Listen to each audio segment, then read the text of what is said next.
All right. Thank you all for coming.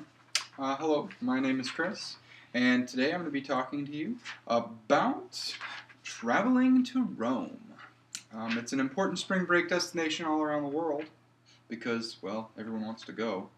I went last year, and this is an overview of what I learned about what you need to know going in, coming out, and getting money while you're there. So first we're going to talk about the customs when you're entering Italy. And the rules regarding a few things. First thing is tobacco products. You're allowed to bring in 200 cigarettes or 50 cigars. Sounds like a lot, but I think that's only a carton.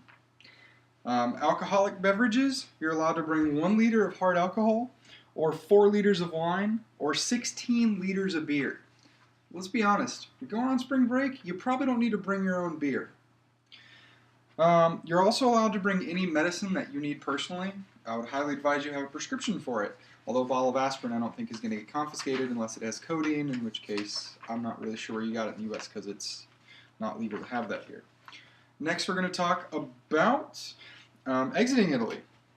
When you're ready to leave and spring break's over, anything you've bought, you'll be subject to an $800 duty exemption. So let's say you buy a new camera and it costs $1,200. $800 of that will be duty free, so tax free, and then you only have to pay tax on the remaining $400, which will be 1.5% tax. So I'd say that's a pretty good deal, paying $6 in tax. Anyway, alcohol, there's no limit to how much you can bring in, although I can't honestly see your suitcases packed with alcohol.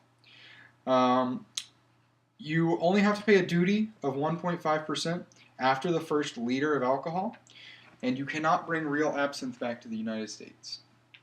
As far as tobacco, you're allowed to bring 200 cigarettes, duty-free. All fine art is duty-free, however it must not be stolen, which means don't take a block from the Colosseum and try to pass it off as something you bought on the street because everyone knows you didn't. Food, you're not allowed to bring meats or fresh fruits. And lastly, we're going to talk about how to get money while you're there. A few common places to exchange money are banks, which will give you the best exchange rate. Post offices, which have the second best exchange rate, and they're pretty prolific around Rome, so you're probably going to find them pretty easy. Next, you have cambios, exchange offices. There are exchange booths at the Termini station, as well as both airports leading into and out of the city.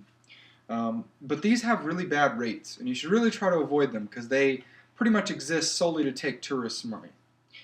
And the last thing are bankomats, ATMs. They pretty much accept every card type you can think of.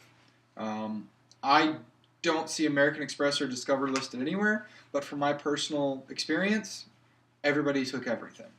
I had an American Express card, a Visa card, and a MasterCard, and I never once had to use my Visa or MasterCard, except to rent a scooter because I had to put down like a $1,000 deposit, but that's a different story. If you go to an ATM, you have a daily withdrawal limit of 250 euros, and that's a European thing. That's not anything your bank can change. As well as fees, you're going to be assessed. You're going to be assessed a transaction fee, which it's around 3% with a minimum of $3, and a conversion charge, which can be 1 to 3%, but it all depends on your bank. So that's about all I have to say about my experience in Italy and how I can help you with your next trip to Italy. So in closing, I'm just trying to just have this presentation to help you plan your trip to Italy and think about what you can take in, what you can bring back, and how to get money to do stuff while you're there. We've talked about all these things, and does anybody have any questions? I don't have an audience, so I'm going to say no. Thank you for listening, and have a great trip.